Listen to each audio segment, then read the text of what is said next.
Hi, this is Barbara from Second Wind EB-5, and in today's video, what we're going to do is to discuss what the regional center role in EB-5 process. And we're going to do it together with Matthew Hogan, who is Vice President of Project Development in one of the oldest and largest regional centers in the US. Hi, Matt. Thank you so much for joining us today. Well, thank you so much for having me. It's a pleasure to join you today. So EB-5 program has two options. One is creating your own business, and the second one, which is in fact more popular, is investing with regional center. In simple words, regional center is commercial enterprise which have to be registered with USCIS. Matthew, what is the role of the regional center in EB-5 process? So that's a great question, and it actually can be a complex answer. So what a regional center is it's an entity that has gone through the process to become designated by the US government to aggregate EB-5 investors and allow those investors to file petitions under the EB-5 investor visa program. So going through that process requires that you form the legal entity that's going to hold that designation and that you provide all the documentation to the US government to satisfy that you're going to be qualified to be able to promote economic activity and create jobs within the identified region that you've selected to operate in.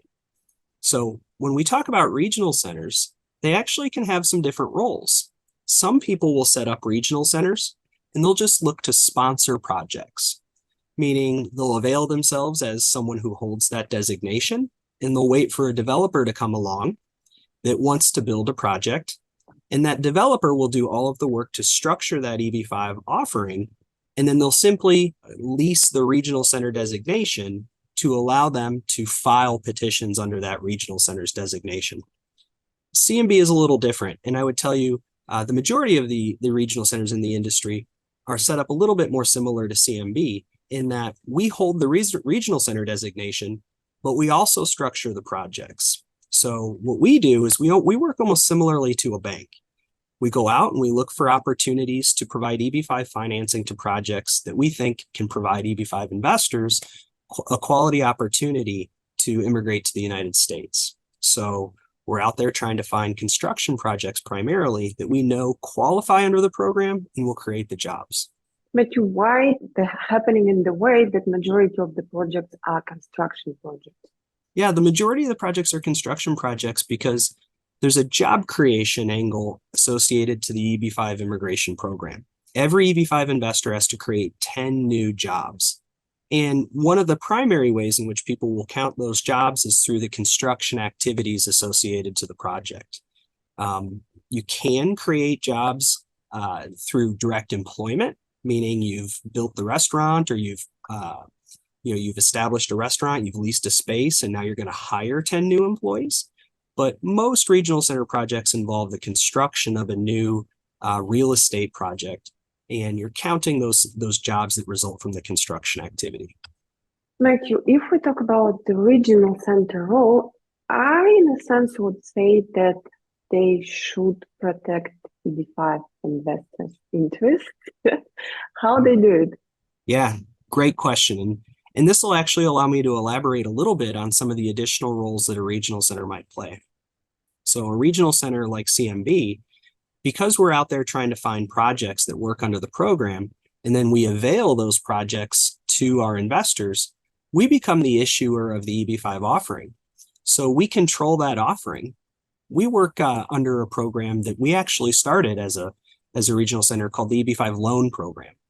So we identify a project, usually a construction project. We work to negotiate a loan with a borrower. We put all the details associated to that project and how that loan transaction will work into an EB-5 offering. And then we go out to work with investors to explain that offering to them and give them the opportunity to invest. But once they invest, we're their fiduciary. So we're the company that's looking out for their interest. And we have a couple of primary roles. Number one, it's to gather all the information that they're going to need and provide all of that information to the EB-5 investor and their attorney that will allow them to file their petition and start this process to immigrate to the United States through the EB-5 program. The other thing that we do is we monitor the project. and we enforce the terms and conditions of our loan agreement. So if there's for some reason the project stalls, we have provisions built into our loan agreement that might require that developer complete it by a certain stage, or they might be in default. We can enforce any default remedies. We'll have completion guarantees. We may go after that borrower to provide additional capital to the project to assure that it's completed. So we enforce the terms and conditions of that loan agreement.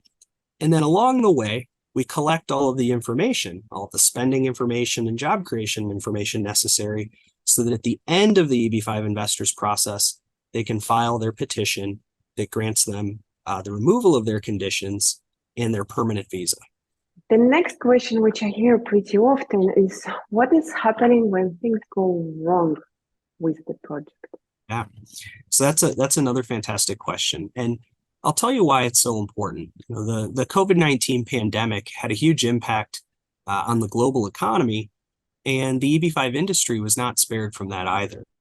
There are projects such as hospitality projects that became very popular in EB-5 in the years leading up to the pandemic. Of course, during the pandemic, when everything shut down, travel for business and for leisure, recreational purposes, things of that nature, didn't exist. And so hotels did not have the operating revenue that they needed. And so some of those projects really struggled. And when a project goes bad, that's when you see the true colors of a regional center. Do they just walk away, or do they fight for their investors? Do they go out there? Do they actually try and enforce those terms and conditions of their loan agreement? Do they try and create options to allow the EB-5 investors to remain in the project and allow them to secure certain collateral interests that protect them further, or secure positioning within the project that might allow them to recover their capital over a longer period of time? You know, it's important that you're working with a regional center that's not only proven their ability to grant the EB-5 investors with their immigration pursuit, but one that's already shown those true colors, one that can tell you what will happen if a project goes bad. What you want is a regional center that will work for you, that won't just walk away, that won't give up, and will go after any borrower that defaults or doesn't provide reporting information or isn't operating the project satisfactorily, because projects can go bad.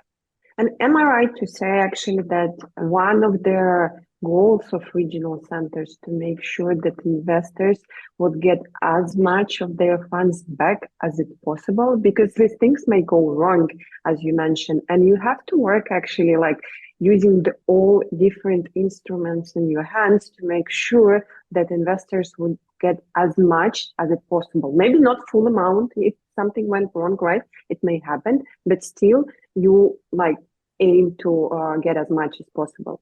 That's exactly right.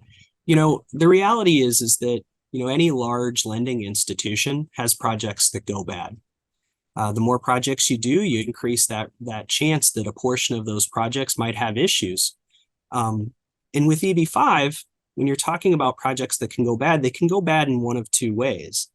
They can go bad in that they stall out and they're not completed and the jobs don't get created. That's obviously a huge failure because it means the investor doesn't get their primary goal. Now, the number one goal is always to get their goal. But the second goal, the second most important goal of any investor is to assure that they can get their money back. And so if you're not prepared to enforce the terms and conditions of your loan agreement, if you're not prepared to create some sort of workout strategy to work with the other lenders involved or work with that borrower, you could be in a situation where you may not recover any funds for those investors. But at the end of the day, you hope you can recover all of those funds. In certain situations, you may have to settle for a portion of those funds back.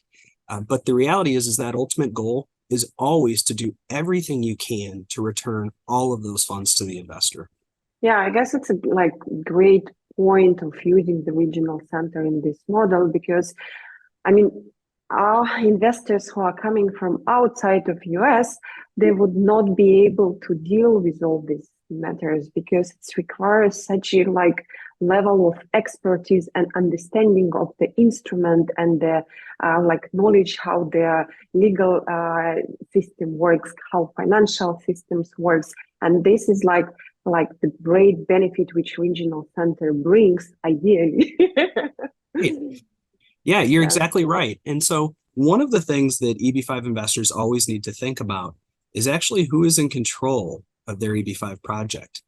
So sometimes you'll have a developer who's also the regional center, or a developer who's the issuer of the EB-5 offering, who's leasing a regional center, and they may also be trying to serve as your fiduciary.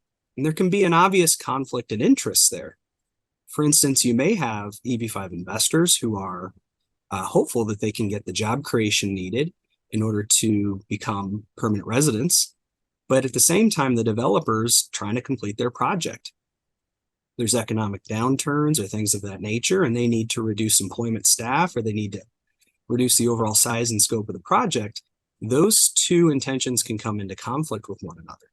And where this can become particularly difficult for investors is in that they don't always have a very deep knowledge of the overall legal landscape in the United States. And so those sorts of things can become major issues for EB-5 investors.